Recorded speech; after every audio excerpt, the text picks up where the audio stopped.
ఆంధ్రప్రదేశ్ రాష్ట్ర ముఖ్యమంత్రి నారా చంద్రబాబు నాయుడు జన్మదిన వేడుకలను నిజాంపట్నం టీడీపీ పార్టీ కార్యాలయంలో ఈరోజు ఆదివారం జడ్పీటీసీ నర్రా సుబ్బయ్య సీఎం నారా చంద్రబాబు నాయుడుకు జన్మదిన శుభాకాంక్షలు తెలియజేస్తూ కేక్ను కట్ చేశారు. టీడీపీ నాయకులు, కార్యకర్తలు, మహిళలు ఈ కార్యక్రమానికి పాల్గొన్నారు. ప్రజలు ఆశీస్సులు కూడా ఉండి మరొక 20 సంవత్సరాల పాటు సీఎంగా చేయాలని చెప్పేసి నేను కోరుకున్నాను.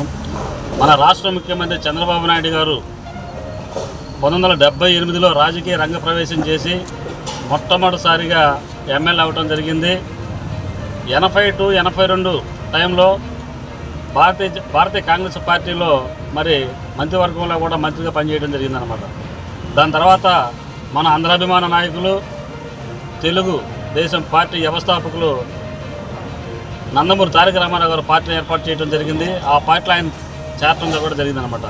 దాని తర్వాత 1995లో మొట్టమొదటిసారిగా మన ఉమ్మడి ఆంధ్రప్రదేశ్కి ముఖ్యమంత్రి కావడం జరిగింది. అప్పట్లో 2 పర్యాయాలు సీఎంగా చేయడం జరిగిందనమాట. 1996లోనే నేషనల్ ఫ్రంట్ పార్టీ కన్వీనర్గా వ్యవహరించడం కూడా జరిగిందనమాట. చంద్రబాబు నాయుడు గారు అంటే కేంద్ర రాజకీయాల్లో కూడా చాలా పరిచయం ఉన్నటువంటి వ్యక్తి, మంచి అనుభవశాలి, అట్లాగే మంచి విజన్ ఉన్నటువంటి నాయకుడు అనమాట. అలాంటి నాయకుడిని మనం ఎప్పుడూ కూడా వాళ్ళ కాపాడవలసిన బాధ్యత మన అందరి మీద ఉందని చెప్పేసి నేను సభాముఖంగా కోరుకుంటున్నాను. అట్లాగే మరి ఇప్పుడు చూస్తున్నారు మీరు, గతంలో 2014-19లో మన ప్రభుత్వం మన రాష్ట్ర విభజన తర్వాత మొట్టమొదటిసారిగా మన రాష్ట్రానికి సీఎం అవడం జరిగిందన్నమాట. కొత్తగా రాష్ట్రం ఏర్పడి ఎన్నో కష్టాల్లో ఉన్నప్పటికీ రాష్ట్రాన్ని అభివృద్ధి పదంలో పాలించడం జరిగిందనమాట.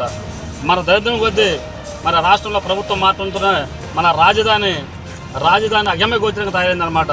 మరి అలాంటి రాజధాని మళ్ళప్పుడు 2024లో మన కొత్తగా ప్రభుత్వం ఏర్పడిన తర్వాత మన భారతదేశంలోనే మన రాష్ట్రాన్ని ఒక ప్రత్యేకమైన రాష్ట్రంగా తీర్చిదిద్దుతూ మరి భారతదేశంలోనే ఒక ఉన్నతమైన ఆంధ్రప్రదేశ్గా తీసుకెళ్లే ఆలోచనలు చాలా చేస్తున్నారు.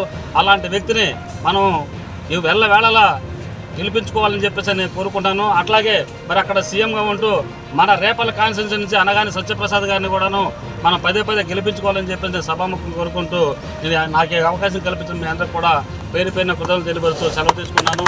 జై